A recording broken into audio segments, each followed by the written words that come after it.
오늘 말씀은 예수님이 이 땅에서 3년 동안 인류를 구원하기 위해서 이 공생애를 보내시는 동안에 12명의 제자를 불러서 특별히 그들을 잘 훈련해 가지고 예수님이 하시던 일들을 그대로 그 제자들에게 넘겨주면서 인류 구원하는 일을 또 제자들이 예수님을 대신해서 감당하게 하셨거든요. 그 제자를 부르시고 훈련하는 이런 일을 예수님의 생에서는 너무너무 중요했던 사역인데요. 그 가운데서 이제 예수님이 12명 가운데 4명을 직접 부르시는 이 장면을 소개하고 있습니다. 좀 줄여주세요. 제가 줄이란 말 안 해도 좀 잘 보시고 들으시고 항상 조절 좀 해주셔요. 자, 여러분, 이 성경에서 제자라는 말이 상당히 많이 사용되는데요. 일단 예수님을 믿는 사람들 전체를 다 제자라고 이렇게 부를 때가 있어요. 그러면 오늘 저와 여러분도 예수님의 제자가 되겠죠? 네, 맞아요. 우리도 예수님의 제자라고 하는 것을 꼭 우리가 깨달아야 되고요. 그럼 제자는 그럼 뭐냐? 말 그대로 예수님이 스승이 되시고 그분을 통해서 많은 것을 배우는 사람들을 말하거든요. 그런데 이제 이 제자라는 말이 조금 더 특별한 의미로 사용되면 그 예수님을 믿는 사람들 가운데서 또 예수님이 골라내서 선택하셔가지고 그들을 더 훈련을 시킨 사람들, 이런 사람들이에요. 특별히 이제 그 제자 가운데서 사도라고 하는 말을 듣게 되는 사람이 있는데 이 사람들을 12명이죠. 그 사도는 예수님으로부터 직접 제자로 선택받아서 훈련을 받고 나중에 파송을 받은 이 12명을 말합니다. 그런데 이렇게 가만히 보면 예수님께서 누가복음에 보면 이 제자들을 12명을 선택하기 전에 밤새도록 기도하셨다 그래요.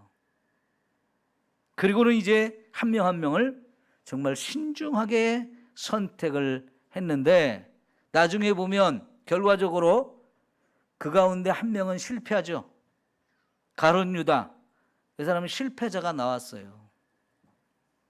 예수님이 선택을 하시고 예수님이 직접 훈련시킨 사람들이지만 그 중에 또 이런 가룟 유다 같은 사람이 나오는 것을 보면 이 제자 훈련이 결코 쉬운 것은 아니다 하는 생각을 해야 돼요. 그래서 예수님은 그 11명 나중에 한 명을 더 추가해가지고 12명이 돼서 그 제자들에게 예수님이 3년 동안 한 일을 그대로 다 보여주고 또 그대로 다 가르쳐주고 실습도 하게 해가지고 훈련을 했는데 예수님이 이 제자들을 남겨놓고 가실 때 부족함이 많았습니다. 그럼에도 불구하고 예수님은 자기 모든 일을 그 제자들에게 다 넘겨주고 그리고는 떠나가셨는데요. 그런데 결과적으로 보면 이 12명의 제자들이 정말 훌륭하게 예수님의 뒤를 이어서 사역을 잘 감당했어요. 그런데 그 12명의 제자들이 또 이렇게 사람들에게 가서 복음을 전하는데 단순히 복음 전해가지고 예수 믿는 사람으로만 만든 게 아니고 그 사람들 가운데 또 제자 훈련을 시켜요. 자, 여러분 28장을 한번 봅시다. 우리가 지난번에도 확인한 말씀이지만 한 번 더 확인해 봅니다. 28장 18절에서 20절까지.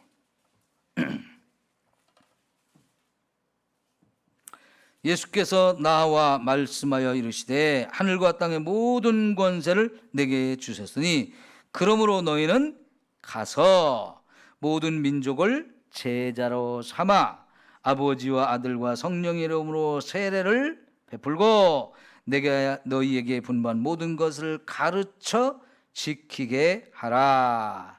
여기까지 보면 여기 동사가 여러 개 있는 것처럼 나옵니다. 가라는 단어, 제자 삼으라는 단어, 세례를 베풀려고 하는 단어, 그 다음에 가르쳐 지키게 하라는 거. 이 네 개의 단어가 거의 동사처럼 이렇게 여기 설명되어지는데 실제로 동사는 딱 하나만 사용되고 나머지는 다 분사라고 하는 거예요. 근데 그 동사가 뭐냐? 제자 삼으라고 하는 단어만 진짜 동사예요. 분사는 동사를 변형시켜서 만든 거거든요. 그러니까 실제로 동사처럼 사용되기는 하지만은 진짜 동사는 딱 하나야. 그 동사가 하나인데 제자 삼으라는 거. 그래서 이 19절 20절에서 제일 중요한 단어는 제자 삼으라는 단어예요. 그러니까 예수님이 이 땅의 사역을 다 마치고 그리고는 제자들에게 자기가 하던 일을 그대로 넘겨주고 제자들에게 가라 그렇게 파송을 하는데 여러분 그 제자들이 가서 해야 될 가장 중요한 일이 뭐냐?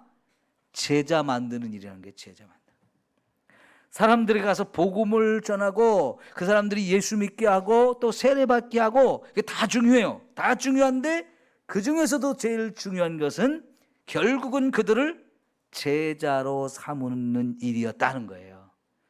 예수님한테도 이 땅에 3년 동안 공생애를 지내는 동안에 예수님께서 제일 중요한 일 중에 하나가 이렇게 제자를 불러서 훈련하는 거, 이게 예수님의 사역에서 너무너무 중요한 부분이었거든요. 그런데 이제 예수님이 훈련한 이 제자들이 나가서 또 복음을 전하면서 그 복음 전해가지고 복음을 듣고 구원받은 사람 가운데 또 제자들을 뽑아가지고 그들을 계속해서 훈련을 하라는 거, 이게 지금 예수님의 명령이었어요.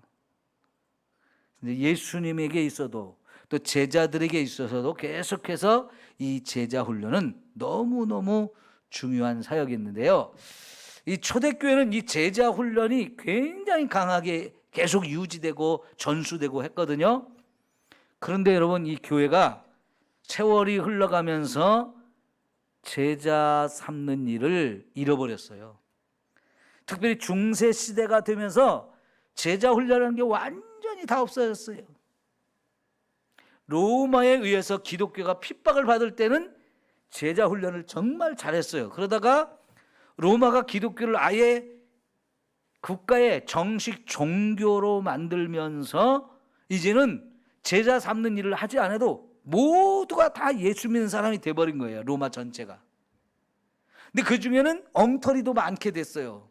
그런데도 불구하고 이제 다 예수 믿는 사람이다 이렇게 그냥 취부해버리고 실제로 그들 가운데서 제자를 선택해가지고 훈련하는 이 일을 안 하게 되면서 거의 2000년 동안 1500년 이상을 제자 훈련하는 걸 다 잃어버렸어요, 교회가.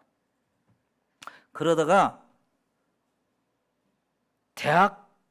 대학교에서 선교단체들이 만들어지면서 그 선교단체에서 이런 제자 훈련을 하는 일이 새롭게 시작이 됐어요. 그리고 그 결과가 정말 좋은 결과를 많이 만들어내가지고요. 대학생들이 학교 내에서 친구들한테 전도를 하고 그들을 제자 훈련을 시켜가지고 점점 이제 대학교 안에서 예수 믿는 사람들이 많아지고 그리고 그 예수 믿는 게 그냥 보통 믿는 게 아니고 진짜 철저하게 훈련을 시켜가지고 예수님을 잘 믿는 이런 사람들로 키워냈거든요.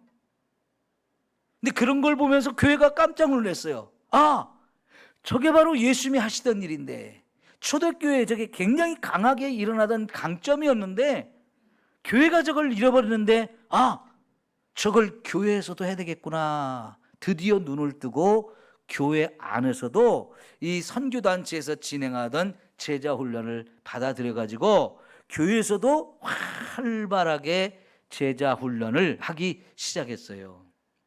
우리나라에서 제자훈련을 가장 잘 시키고 성공한 그런 교회가 어디일까요?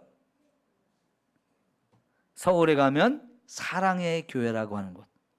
옥한음 목사님이라는 분이 이 제자훈련을 통해서 교회를 멋지고 아름답게 세우고 성도들을 정말 잘 훈련을 시켰어요.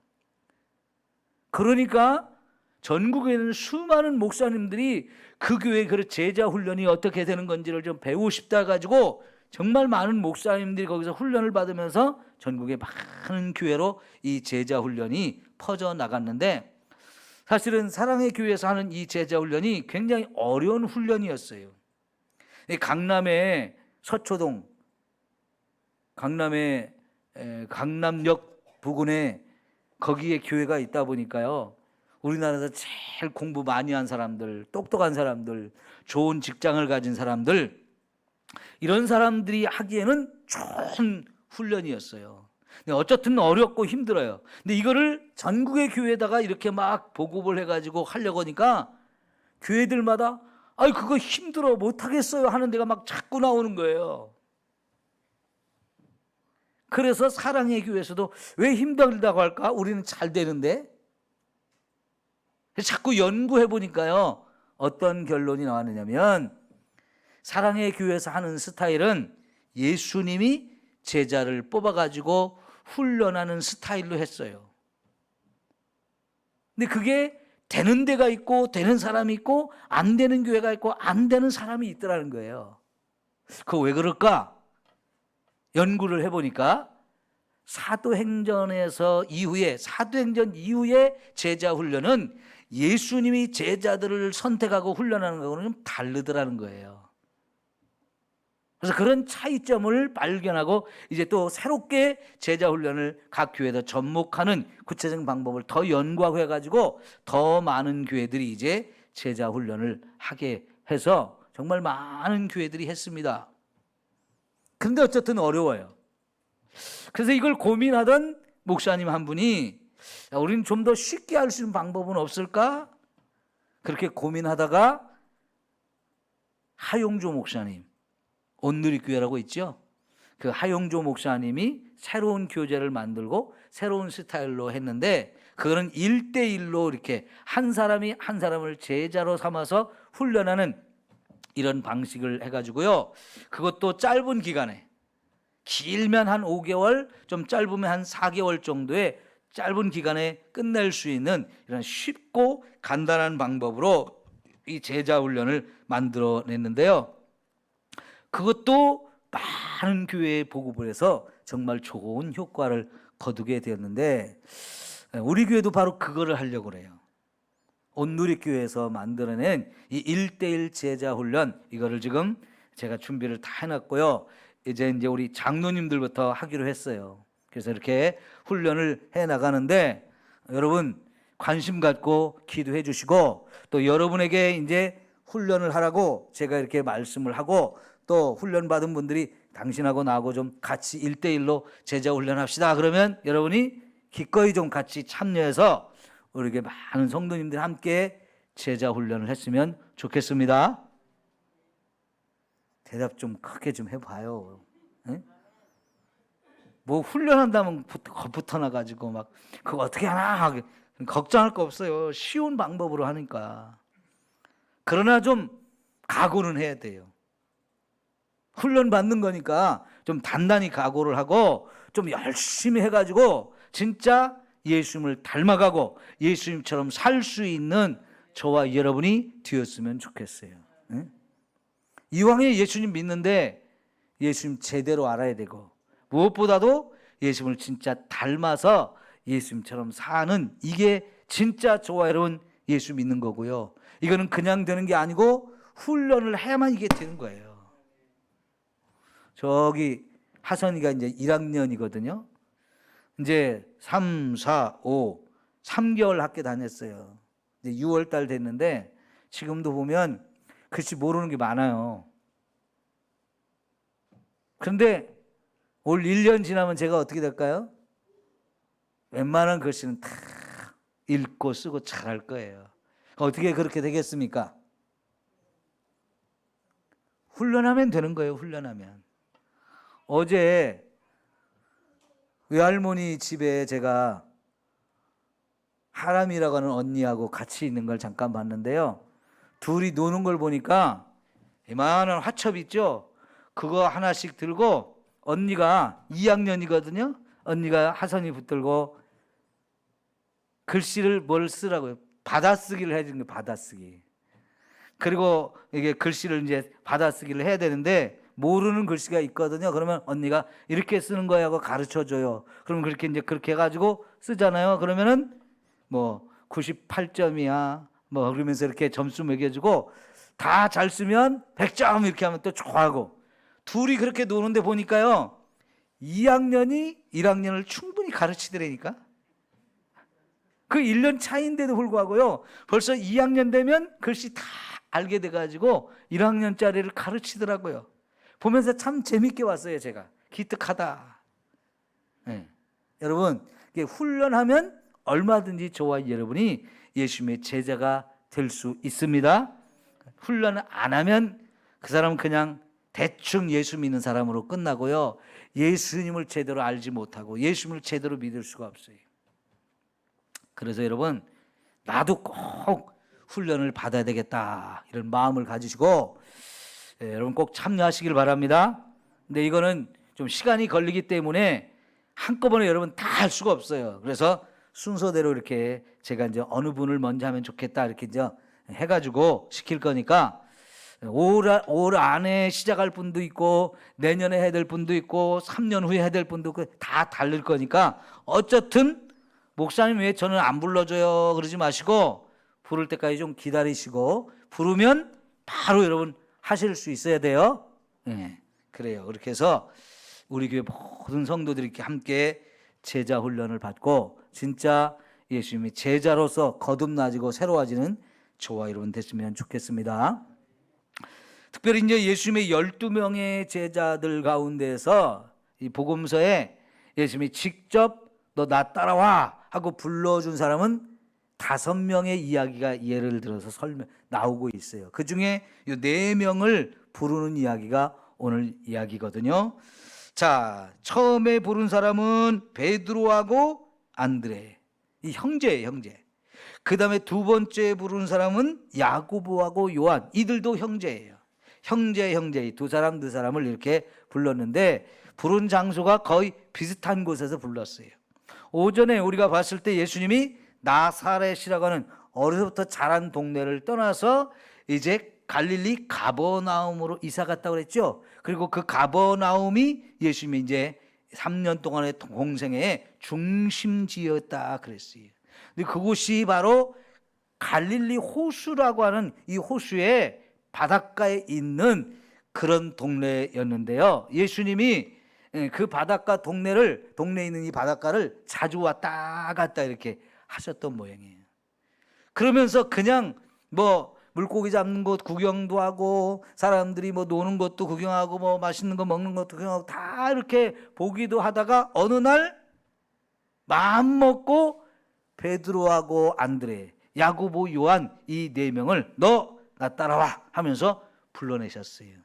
그리고는 그때부터 이 사람들이 예수님의 제자가 되어서 훈련을 받기 시작하고 드디어 이제 훈련이 다 끝난 다음에 예수님이 또 이들을 파송하는 그런 일을 하는 것을 볼 수 있습니다. 그런데 이제 마태복음부터 요한복음까지 이 4개의 복음서를 잘 이렇게 살펴보면 예수님이 여기서 제자들을 이렇게 부르기 전에 그 전에도 이 사람들을 만났던 적이 있어요. 요한복음에 제일 먼저 만난 이야기가 나오는데 예수님이 명절에 예루살렘에 올라갔을 때 거기서 요 안드레가 자기 형제 베드로를 데려와서 예수님을 소개하고 또 야고보와 요한이 야고보를 이렇게 소개해가지고 예수님께 데려와서 서로 소개하고 인사하고 그러면서 만났던 경험이 있다는 것을 요한복음 1장에 보면 나와요. 그리고 이제 누가복음 5장에 보면 지금 여기 마태복음 4장에서 예수님이 제자를 부르는 것 중에 특별히 이제 요 장면을 더 구체적으로 설명하는 내용이 나오거든요. 거기 보면 이 예수님이 그들을 부르던 날 그 전날 저녁에 이 4명의 제자들이 바다에 물고기를 잡으러 갔어요. 밤새도록 고기를 잡으려고 그물질을 했는데 고기 한 마리도 못 잡았다 그러죠. 너무너무 피곤하고 허탈한 마음으로 이제 아침이 되어서 그물을 다 걷어갖고 와서 바닷가에서 그물을 씻고 있었다는 장면이 나오게 돼요. 그런데 예수님이 와가지고 배 좀 빌리자고 하면서 이 그물 정리하고 배 정리하고 청소하고 뒷정리를 하는 이 사람들의 배를 빌려서 저만큼 물에서 좀 띄워달라고 그랬어요. 그리고 예수님이 거기에 앉았는데 왜 그랬냐면 그때 많은 사람들이 예수님을 따라왔어요. 너무 많은 사람이 따라와가지고 바닷가에서 예수님이 그들에게 어떤 말씀을 선포하고 이런 걸 해야 되는데 장소가 좀 협소하고 예수님이 불편한 상황이 돼가지고요. 일부러 이 배를 빌려서 사람들로 하여금 이렇게 좀 떨어진 상황에서 사람들을 보고 예수님이 그 사람들에게 하나님 말씀을 쭉 선포하기 시작했어요. 그러니까 배에서 그물을 정리하고 있던 제자들, 이 사람들도 예수님이 하는 말을 잘 귀담아 들었겠죠. 그리고 이제 예수님이 하시는 말씀이 다 끝나요. 그런 다음에 사람들을 돌려보내면서 이제 배를 빌린 이 사람들에게 야, 너희들 어젯밤에 밤새도록 그물질했는데 한 마리도 못 잡았지? 예. 그러면 지금 다시 이 배를 끌고 저 깊은 데로 가가지고 그물을 한번 내려라. 좀 이상한 말을 하셨어요. 아마 예수님이 이 말씀을 하셨을 때는 이미 그물 정리 다 하고 배 정리 다 하고 집으로 돌아가려고 하는 그런 상황이었을 거예요. 예수님이 말씀을 선포하는 동안에 그들은 그물질 이런 거 정리 다 했을 테니까요. 그런데 이미 다 끝내놨는데 갑자기 밤새도록 못 잡은 고기를 저 깊은 데로 끌고 가서 또 그물을 내리라고 하니까 기분이 좋을 리가 없거든요. 그걸 쉽게 수긍하기가 어렵거든요. 예수님은 이 바닷가에서 고기잡이를 안 하신 분이에요. 언제 어디다 그물질을 해야 고기가 잘 잡히는지는 이 어부들이 더 잘 알아요. 예수님은 그런 경험이 없으신 분이에요. 근데 그런 예수님이 하시는 말씀에 이 베드로와 요한 이 사람들이 알겠습니다 하고 바로 노를 져가지고 깊은 데로 가서 그물을 내려가지고 조금 있다가 그물을 딱 걷어 올리는데 깜짝 놀란 거죠. 왜요? 그물 안에 고기가 가득 들어서요. 너무너무 고기가 가득 찬 거예요. 그런데 그물을 끌어올리려고 하니까 배가 적어요. 배가 적어. 그래서 이거 고기 다 건져 올리면 배가 가라앉을 것 같아가지고 바닷가에 대고 있는 다른 동료들의 배를 불러가지고 그 배에다 또 가득가득 이렇게 싣고 돌아오는데 이렇게 그물을 다 건져 올리고 고기를 다 건져 올리고 바닷가로 왔을 때 베드로가 예수님 앞에 무릎을 딱 꿇어요. 그러면서 주님, 나는 죄인이니까 주님이 저를 떠나셔야 됩니다. 왜요? 이건 뭔 얘기입니까? 예수님을 그냥 사람으로 보이지 않은 거예요.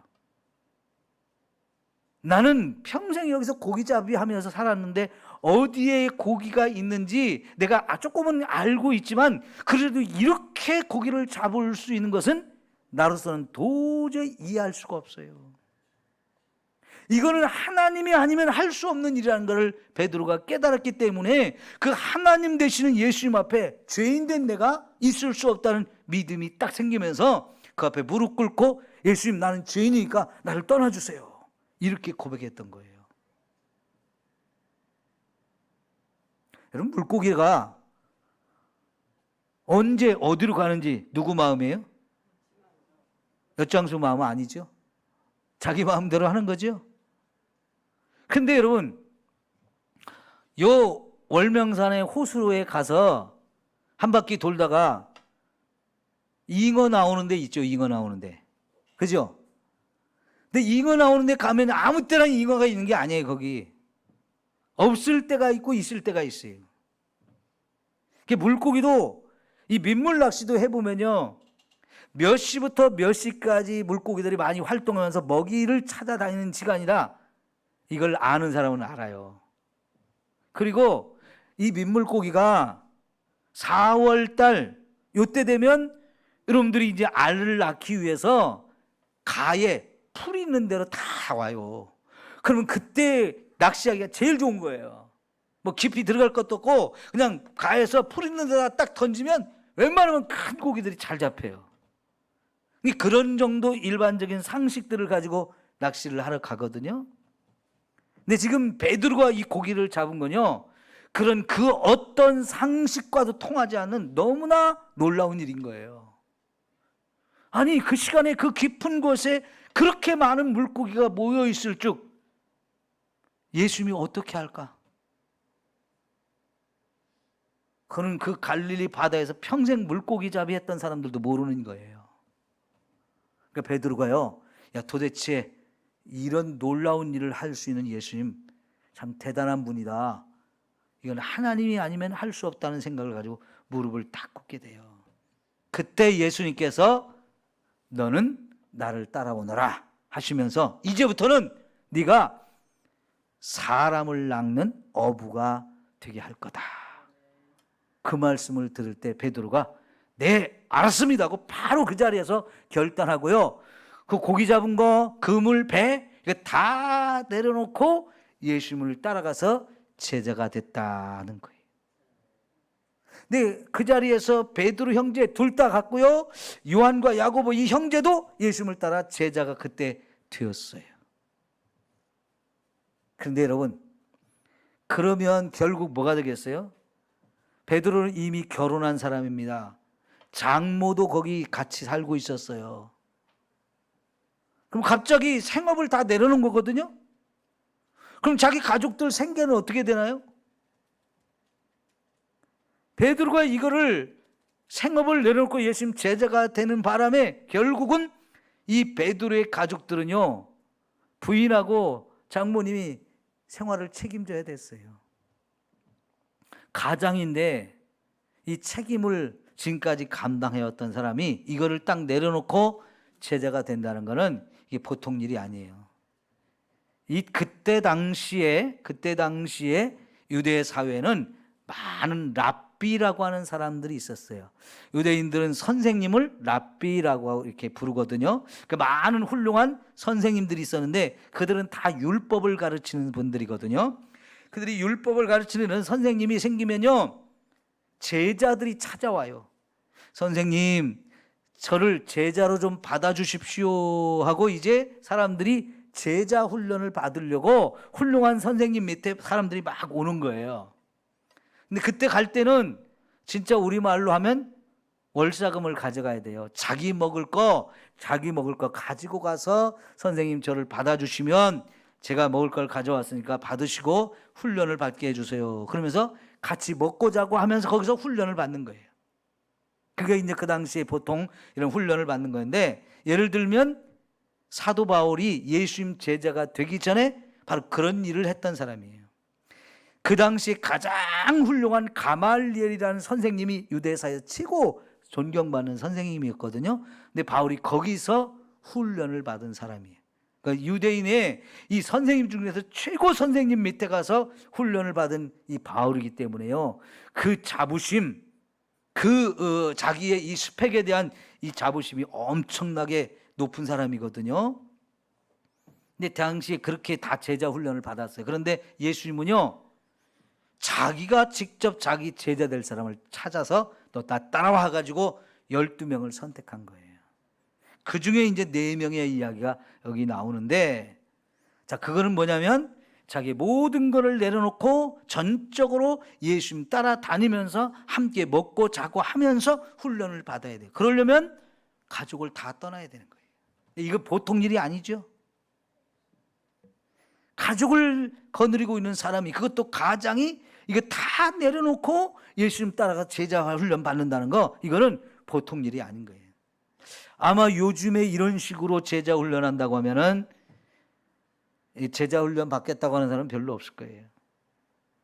그러니까 제자 훈련을 하기는 하는데 예수님 스타일로 하기는 어려운 거예요. 근데 사랑의 교회에서 맨 처음에 시작했던 이 제자 훈련은 예수님이 했던 스타일을 상당히 많이 도입을 했어요. 그래서 어렵다고 말씀을 드리는 건데, 나중에 온누리교회 목사님은 이걸 더 쉽게 이렇게 만들어서 제자 훈련을 많이 성공적으로 했죠. 그래서 온누리교회도 정말 좋은 교회가 됐잖아요. 그죠? 예. 어쨌든 이렇게 제자 훈련을 받는다는 것은 정말 귀한 일이거든요. 오늘 우리 교회에서도 앞으로 제자 훈련을 좀 열심히 해가지고 여러분이 잘 받으면 여러분의 신앙 스타일이 완전히 달라질 수 있어요. 한마디로 건강한 신앙생활을 할 수 있다는 거예요. 건강한 신앙생활. 제대로 된 바른 신앙생활을 할 수 있는 이런 훈련이기 때문에 여러분이 꼭 훈련을 다 받을 수 있기를 축원합니다. 예. 자, 어쨌든요, 여기는 어려움이 분명히 있어요. 뭔가를 도전하고 뭔가를 결단하고 뭔가를 내려놓는 이런 과정들이 있어야 진짜 예수님의 제자가 되어지는 것이에요. 그러면 우리 몇 곳만 좀 찾아보고 오늘 말씀을 마치려고 하는데요. 마가복음 3장 14, 15절을 한번 봅시다. 마가복음, 이제 마태복음 다음에 마가복음 3장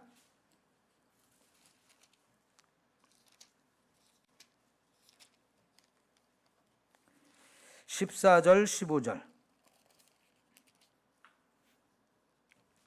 자, 14절 같이 읽어요. 시작. 이에 12를 세우셨으니 이는 자기와 함께 있게 하시고, 첫 번째, 자, 함께 있게 하시고 또 보내사 전도도 하며, 이게 두 번째 목표예요. 그 다음에 귀신을 내쫓는 권능도 가지게 하려 하심이라. 이 제자들을 불러서 훈련하는, 여기에 첫 번째는 그들을 불러서 예수님과 함께 생활하게 하는 거예요. 두 번째는 그렇게 해가지고 이들을 잘 훈련해서 보내서 전도하는 사람으로 만드는 거예요. 근데 전도하다 보면 병든 자도 만나고 귀신 들린 자도 만나고 이렇게 되죠. 그럴 때 귀신을 쫓아낼 수 있는 권능도 주셔서 사람들의 복음을 잘 전할 수 있도록 하는 것, 이런 목적을 가지고 제자 훈련을 예수님이 하셨다 하는 거거든요. 그 다음에 요한복음 15장 16절 볼게요. 요한복음 15장 16절.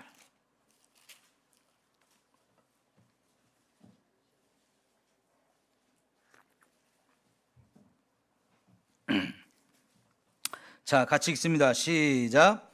너희가 나를 택한 것이 아니요 내가 너희를 택하여 세웠나니 이는 너희로 가서 열매를 맺게 하고 또 너희 열매가 항상 있게 하여 내 이름으로 아버지께 무엇을 구하든지 다 받게 하려 함이라. 자, 내가 너희를 택하였다. 근데 택한 이유가 뭐냐? 너희로 가서 열매를 맺게 하려는 것이다 그랬어요.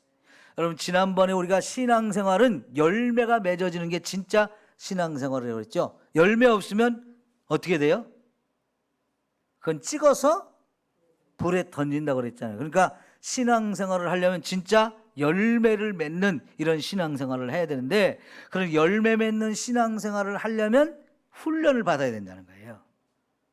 그래야 제대로 된 신앙생활을 할 수 있다는 것이고요. 이 열매를 또 다시 말하면 어떤 의미도 있냐면 다른 사람을 전도해서 그 사람을 예수 믿게 하는 것, 이게 바로 또 중요한 내가 맺는 열매예요.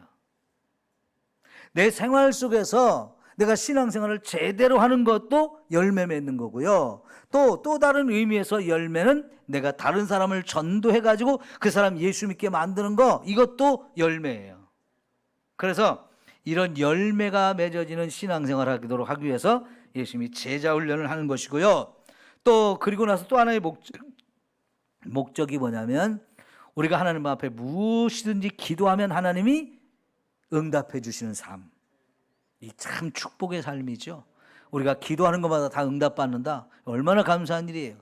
예수님의 제자 훈련을 잘 받으면 이런 풍성한 축복도 우리가 누리게 되어지는 거예요.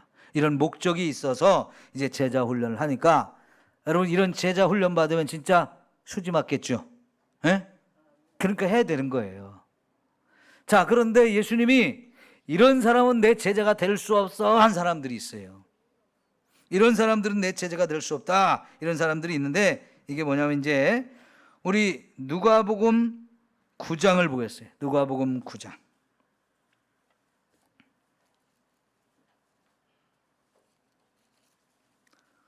누가복음 9장 57절부터 보겠습니다.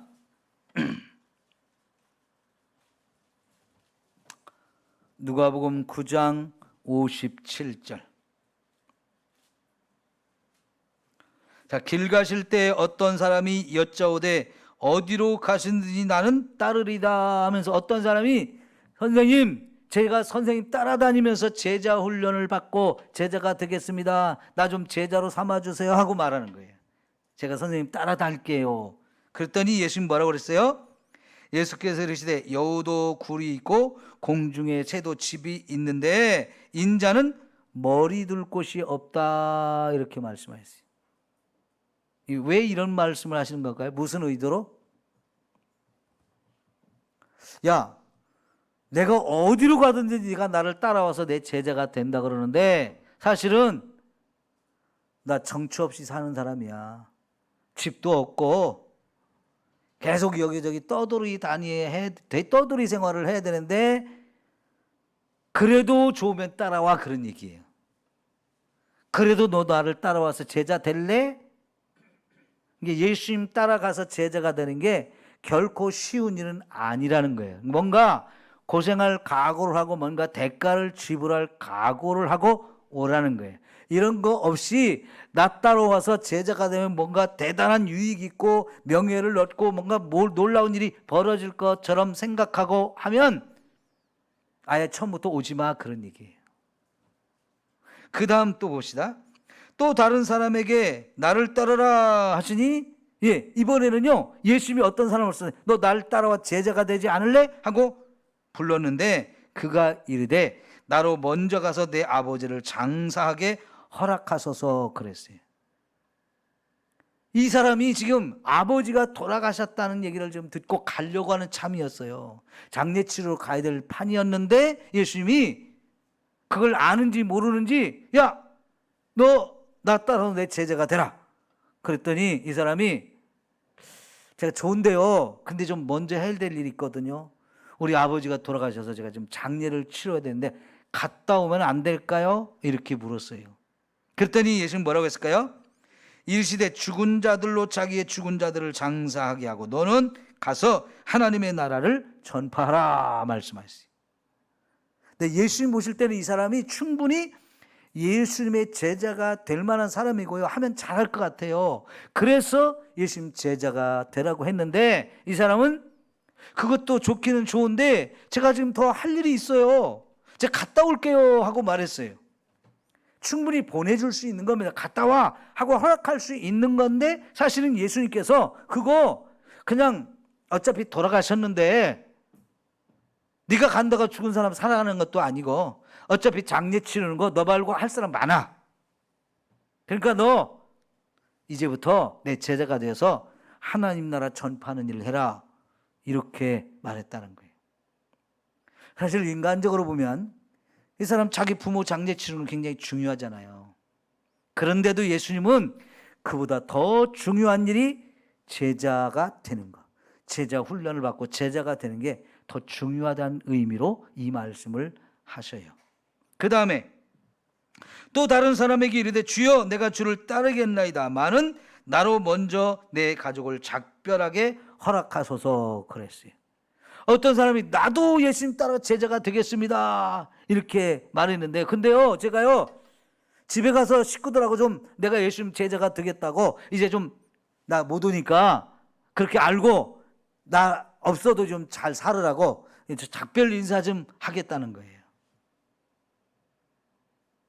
이거는 뭐 자기가 지금 예수님 따르든 갔다 오든 이건 자기 마음대로 할 수 있는 거거든요. 그런데도 이 사람은 좀 집에 좀 가서 작별 인사 좀 하고 오겠다는 거예요. 근데 예수님 뭐라고 그랬어요?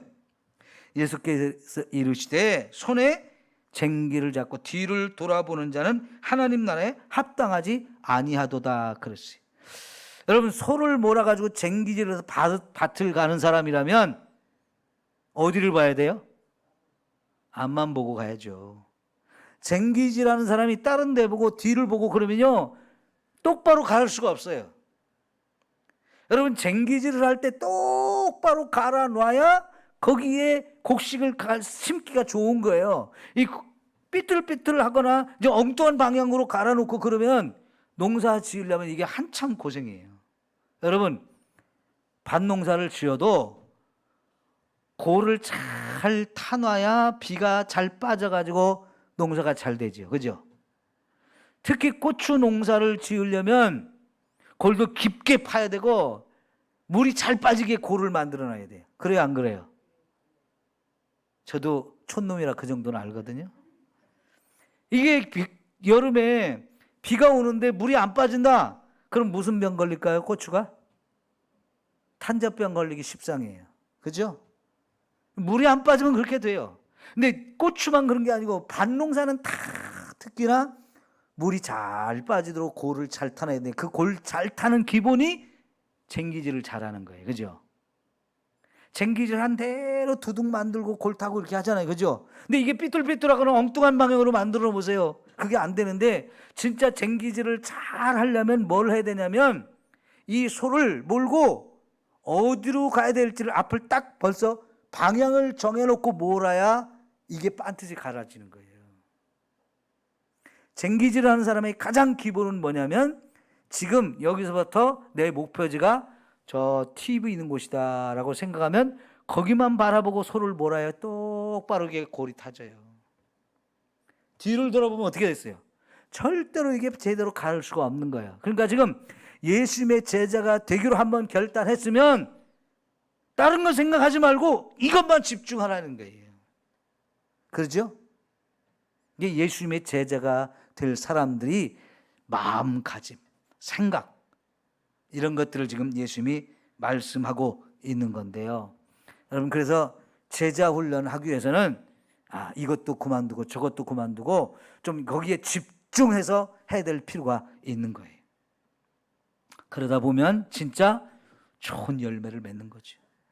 여러분, 저도 지금까지 인생을 살아오면서 제가 제일 크게 받은 복이 뭐냐면 좋은 스승을 만나는 거였어요. 제가 여러 번 말씀드렸죠. 정말 어떤 분야의 대가를 만나가지고 그분의 제자가 되었을 때 그분이 평생 동안 여러 가지 많은 노력을 해서 만드는 뭔가가 있거든요. 그걸 한순간에 저한테 다 주는 거. 제가 발벗고 평생 따라가도 못할 일을 훌륭한 스승을 만나서 그분과 좋은 관계를 만들고, 그래서 진짜 이 사람 내가 믿을 만한 사람이다 이게 딱 만들어지면요 한순간에 내 것 다 줄게 이렇게 되더라고요. 근데 저는 그런 스승을 여러 분 만났어요. 저는 그게 진짜 최고의 축복이에요. 제가 오늘날 제가 이렇게 되기까지 그런 훌륭한 스승을 몇 분 만나가지고요 내가 그분한테 내 인생 전부를 걸었어요. 그러면 어떻게 되겠어요? 밤낮으로 찾아다니면서 그분과 함께 지내고 그분과 함께 많은 시간을 보내면서요 그분이 가르치는 거, 그분의 삶 이런 걸 다 보면서 다 배우는 거예요. 그러다 보면 이 사람이 뭔가 마음 자세가 다르구나, 뭔가를 배우려고 하는 게 확실하구나, 이게 딱 그분이 신뢰를 하게 되면 알았어 하면서 자기 평생 노력하고 연구하고 만들어낸 걸 그냥 값없이 다 주더라고요. 이런 축복을 받으면 최고거든요. 여러분, 진짜 훈련 받을 때는 집중해서 해야 돼요. 그러면 정말 놀라운 은혜를 하나님이 저와 여러분에게 주실 줄 믿습니다. 네. 자, 오늘 여기까지 하고 마치겠습니다. 여러분, 정말 우리 열심히 훈련 받아서 좋은 예수님의 제자가 됩시다. 저를 따라오는 내 제자 만드는 일 아니에요. 예수님의 제자가 되는 거예요. 기도합시다.